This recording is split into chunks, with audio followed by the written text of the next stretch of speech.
Hello there, my friends. My name is Carpo, and I'm a carpenter.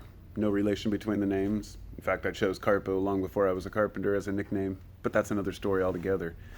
I've been a carpenter for a lot of my life, and on and off. I love working with wood, I love creating things, but for the last year or so, I've been building tiny homes with another guy. We've had a few employees here and there, but it's pretty much just me and one other guy right now. And I very much enjoy building small homes. I think it's not just because it's a trend or something popular, because it's something that I can understand the popularity. Being able to have a mobile trailer, not just a tiny home set on land or just thrown on a pallet, but a real tiny house that you can tow around like a trailer.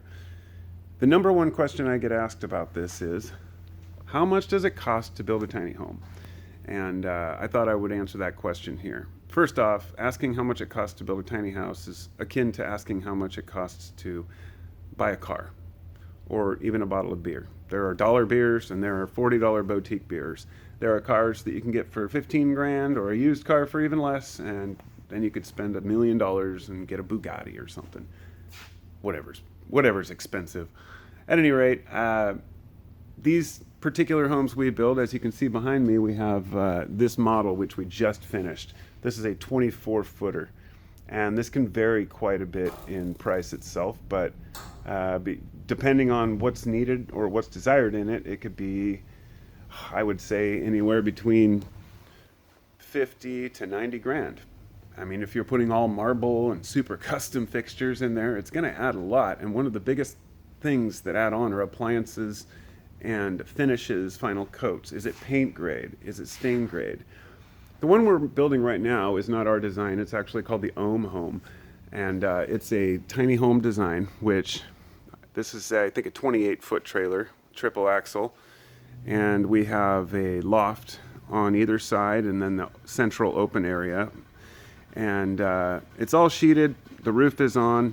We'll just take you inside and give you an idea, because this one's kind of a bare bones model, and right now as it stands I believe it's going to be somewhere around 60 grand.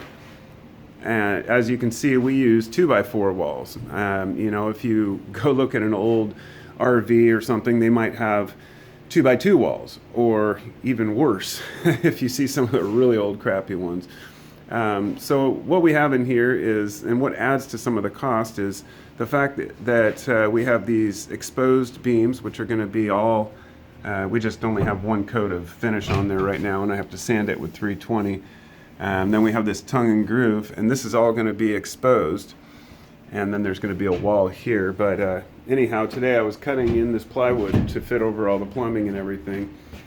I decided to wait for help on this piece because I don't want to break that pipe while I'm trying to fit this thing. And as you can see over here in the corner, there's a lot going on in a small area, and that's the thing with the tiny home. But we have everything in here is done to such specifications that if you cut corners, you could probably do it a lot cheaper, but don't cut corners. Please don't cut corners. All this right here feeds into the electrical box, which is, I'll show you in a minute, it's back there. But as you can see, right, we've got these very strong tie downs holding everything, as well as every king stud is connected at the top and bottom to the plate. And the plates are all bolted down to the frame of the trailer. We make sure that everything has Simpson hangers and ties on every single rafter. I mean, we do it right, and we do it to code. And the thing is, a lot of people, when they're building tiny homes, don't go by code because they don't care. They don't get an inspection. So that's going to add a little bit of cost if you want to do it to code. I would recommend doing it to code no matter what, because you're going to want to make sure that this thing's going to stand the test of time. This thing is built like a tank. I don't expect this thing to ever suffer any type of wind, storm damage, or creaky floors, or especially, and the major issue in the Pacific Northwest is water and cold often. And these 2x4 walls are plenty thick with the R15 insulation we put in here. And we've got the floor insulation, the R23 down there.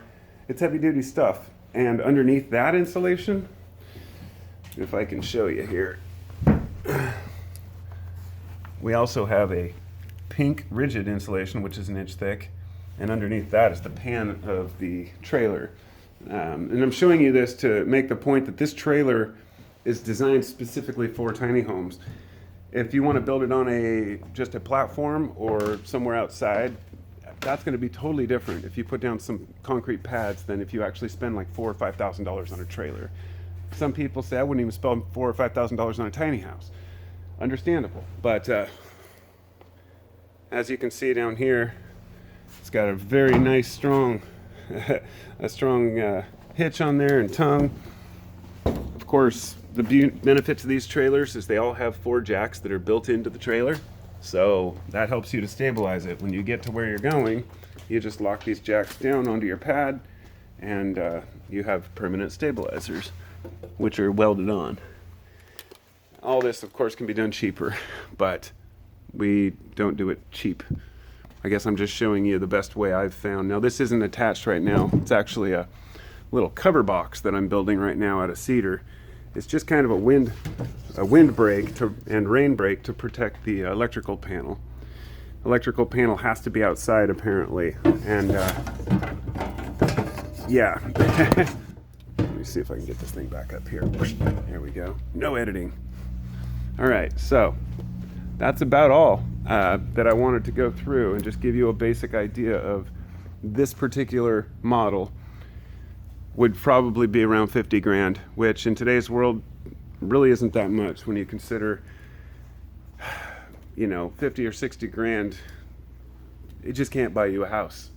I mean, 20 years ago, there were still houses like that. Now I'm even finding, just single story beat up, 1,000 square foot houses on a little bit of land for like $500,000. It's insane how much housing prices have changed.